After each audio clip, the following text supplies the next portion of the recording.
bring it last week. Good evening. Well, good morning. Good evening. Okay. I'd like to say good evening. That's a fault of mine. Even in Not a problem. Morning time, I'm always gonna say good evening. Okay. High class, I'm here with. We're here with Mr. Taylor. How you doing, Mr. Taylor? I'm a professional. I have a law enforcement background as well as military. Exceptional professional excellence. All right. Okay. Yes, I decided to let you do your own introduction because I was going to introduce you as Major T. As he stated, he is military. I know him as Major Taylor. I know him as Mr. Taylor, or I know him as Officer Taylor. He's a very versatile man. I tell you, he's versatile, man. I learned a lot from Mr. Taylor as far as growth and developing your mindset. And the reason I chose to interview Mr. Taylor is so that we can inform you guys a little bit more of the law enforcement background. How long have you been in law enforcement? I have been in law enforcement for a total of 17 years. 17 years. Same time as for military as well. So you both coincide. If the camera makes you nervous, we can have like a regular conversation. We can have a normal conversation. Camera doesn't make me nervous. Okay. But, like I said, I'm not used to being in front of the camera, so it's kind of a little different, and that's normal. So we can have a normal conversation. Something that my professor told me recently is, regardless of the camera, you just look at the camera as another person in the audience. Okay. And I tried it. It made me look silly, but it works. No problem. We'll look at it as another person in the audience. Because we do want to address the audience too, because they are watching, they are viewing. But at the same token, we want to make sure we have proper dialogue, so all parties can. Yeah, that's a great way of looking at it. And then if you pay attention to a lot of these talk shows, like you said, they will address the audience on key points. Anytime that they want the audience, the home audience, to know that they need to look directly at the camera, and then they address the audience. But my question for you is, in your 17 years of enforcing the law, do you have any stories? Do you have any good times? Anything that you can go back and change? Okay, that is a very excellent question.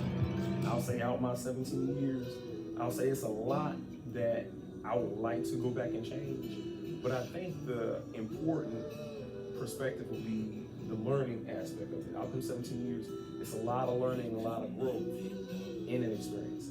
The one thing I would like to say is that, there are some events that happen outside of our control that we can't, control, which is unfortunate. But we can learn from those experiences as far as growth and be better.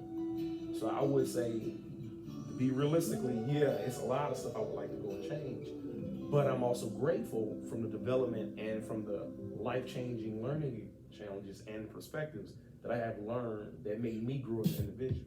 And that's one thing about life.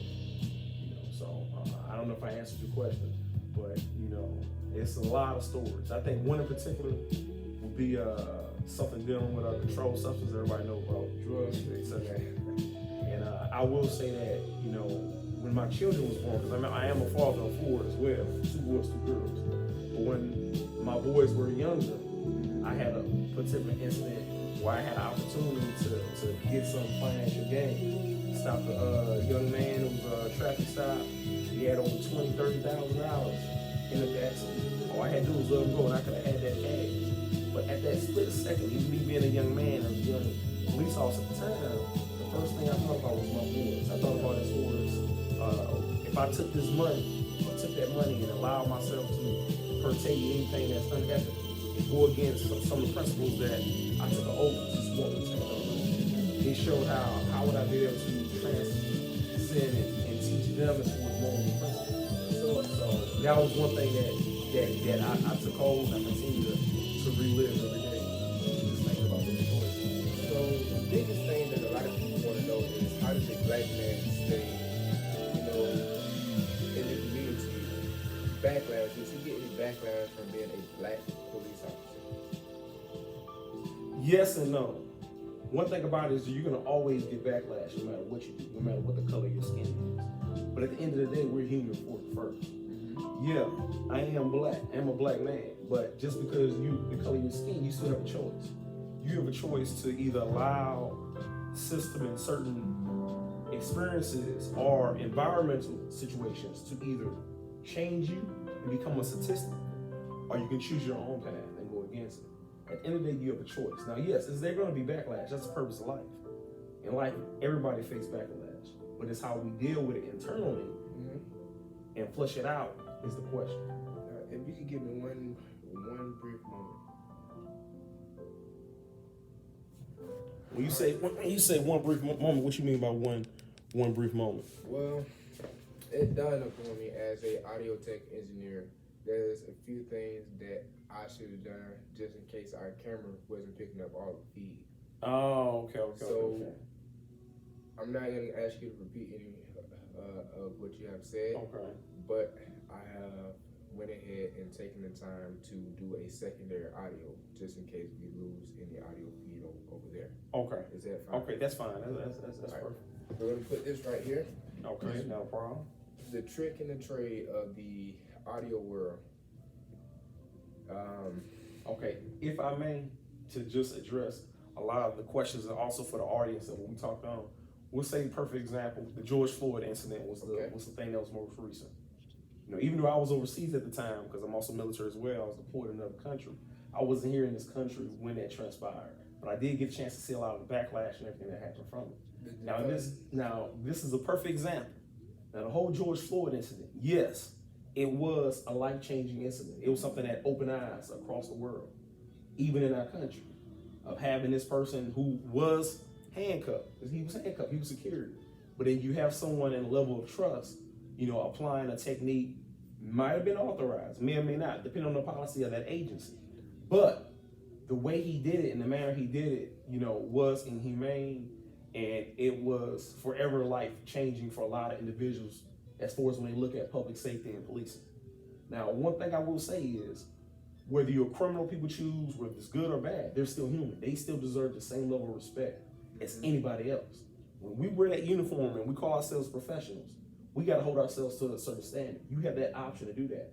Depending on how the interaction you have with the public or criminal or who may, depends on, are we going to build as far as levels of trust, or we're going to take away from levels of trust? That was an example of taking away from levels of trust. So, the only issue with that, which I want to say, is that yes, humanity, yeah, they acknowledge as far as from a humane standpoint, yes. But the only issue I have with that is the criminal behavior of George Floyd. They did not condone that behavior. They actually glorified his behavior. And that was the calluses, in my opinion, the reason why a lot of male criminals took that as a green light to continue unhealthy behavior tactics. That's the reason why you see the rise of crime that's happening now. To my understanding, city officials should have came out, and the mayor Fryer from Minneapolis should have came out and said, hey, look, you're right. Our police, we may need police reform. We do need to look at our training tactics. But the criminal behavior of George Floyd will not be glorified.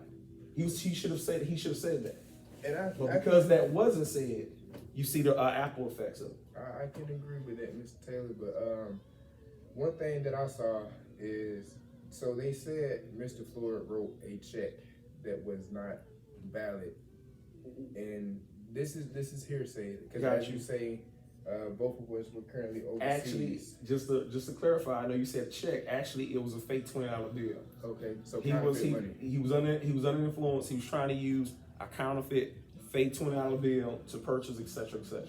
Now remember, a lot of people that's under an influence, that happens all the time. I've been in plenty of situations when, you know, someone who's has a known drug habit, they're trying to use fake money to purchase something, etc., etc. The only thing that a lot of people fail to look at is, how do you think Mr. George Floyd got that fake money?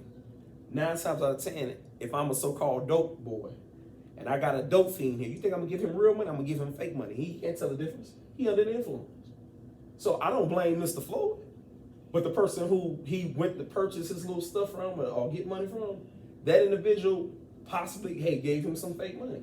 He under influence. He can't tell the difference. The Apple effect or the ripple effect is when he went into that store to use that fake money that he obtained from that other unsaid individual. And he happened to take the ripple effect. You know, afterwards they called the authorities. They came at him in the car. He got scared. Of course, he the deer headlight. He tried to hurt and swallow whatever he had. Of course, he had it. But again, from a political and media standpoint, the media is not going to put that information out. They're going to use those certain tactics to demonize law enforcement and try to get political and media gain, and that's what happened, which I can't blame them because they got to make their money some kind of way. It ain't right. But it's a lot of things professions and certain people do in this life. If you really look at it, is it moral? Is it right? Or are they trying to get money? Are they trying to get some type of political or some type of agenda feedback? So when you kind of look at that, those questions are not being asked, but that's a realistic standpoint that you got to acknowledge. That's going to happen. Okay, so again, you did 17 years in law enforcement, correct? Total, yeah. Total.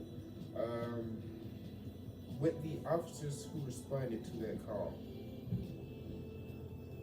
you saw, I mean, you had one field training officer, unfortunately, that was Mr. Calvin. yes. You had two rookies. You had one rookie he was supposed to be training. You had another Asian officer, I guess, was there for support. Just based off their performance, I know they were inexperienced. So it's unfortunate that the Calvin guy, again, he may have been a veteran, but he had a lot of predatory behavior tactics, which again, that shows a flaw and a mistrust between that department and the public. So just want to kind of throw that out there as far as that's the reason why you see the reaction you get. So now that you are a federal? Yes, I'm a federal officer now. So now that you're a federal officer and you have moved up to the hierarchy and you start learning more, Yes. what advice or what ways would you have trained? It was Minneapolis, wasn't it? Yes, that was in Minneapolis. So That's what okay. ways would you have trained or would you train the Minneapolis Police Department to prevent situations like that? Just saying, I am currently working on a community policing program tactic initiative, and that is with that. It says community policing, but it's really a self-standard modification tactic for officers. Again, officers are held by certain policies and certain training procedures that they have based on their department. But remember, as any professional, depending on your environment and the way the environment and the times change, you can always modify. Never take away, but there's nothing wrong with modification. The only issue is that because of a lot of the scrutiny that's happening, they're taking away from a lot of the training policies, which is kind of proving unhealthy because again, that's not gonna help the situation. Yeah, you can take away certain things, but remember, depending on survival times, you may be in a heated or they might be in a gun shootout or anything, you may have to address a certain threat with that level. And right now, the threat is rising. But not to get away from the question you asked, first would have been a revamption. Instead of police reform, you can have some police reform, but I really feel that police revamption would have been better. So and when I say police revamption, what it is you're modifying your personnel. Okay. You're basing your personnel based on their characteristics and their strengths and weaknesses. And based off their strengths and weaknesses that are seen, that can add value for the community or certain areas, you put individuals there who have a more higher success rate of building that trust, and you can allow them to train other people with that same tactic. It's all about building those relations. So we're gonna go back to when you was overseas. How did you feel about all the rioting, the protests, the behavior? I was very disturbed with all the rioting and the protests. Okay. And since you mentioned Atlanta, we had Rashard Brooks. That was another issue. Yes. Rashard Brooks was another issue. He was a convicted felon. Mm-hmm. I guess he was serving his time for actually hurting a child, and I don't know he probably had some bad parenting habits in his past, but those bad parenting habits led him to be in prison in the first place. Now, because of COVID, he was able to get out.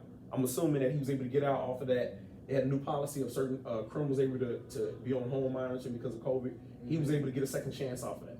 Now, again, him coming back out, him drinking and having a good time. He pulled into the Wendy's parking lot. Unfortunately, he fell asleep at the wheel. They called the authorities. They got there, and that transaction happened. But again, that's another issue that could have been handled differently.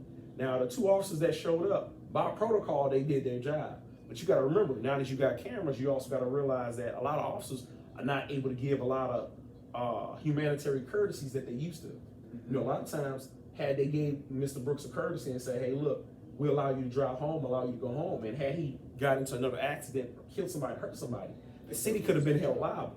At the same time, those officers probably could have been on suspension or anything, because the supervisor could look at that camera and say, hey, you got a DUI subject, why are you letting him go? I'm looking at the camera, your body cam, you try to let him go. Courtesy or not, that's not our policy. So either way it go, because the officer did pursue, he did the breathalyzer, went through the proper steps, Mr. Brooks resisted it, he ran, he took the taser, I guess he poured it at him from the officer's perspective, he used deadly force. Now, could that have happened differently? Myself, being the officer I am, had I been on scene, had Mr. Brooks got the fighting, because of the race and everything that's going right now with the media attention, because of George Floyd happened not too long ago, and the media are already trying to demonize police, police has got to be more smart.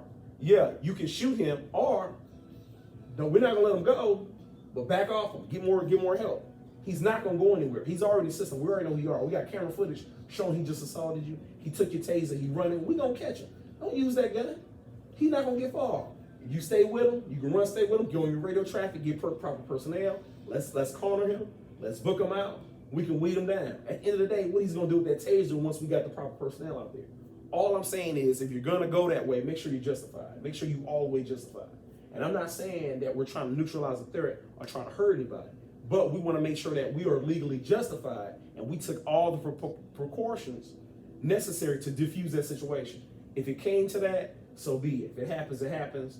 Those type of things happen. You can't let that stop you. All you can do is continue to move forward.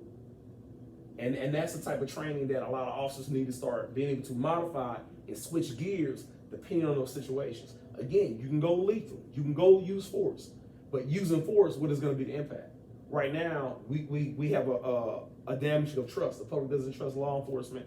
The police officers are being demonized. They're quitting because they don't have any support from city leaders. You got certain city leaders are cowering down. They don't even have a backbone to even know that, hey, look, you got to back your officers up. But at the same time, you need to give them the tools they need to be successful. What tools do they need to be successful to properly engage the public? You can still use public safety, but you also want to engage the public effectively, provide educational resources and information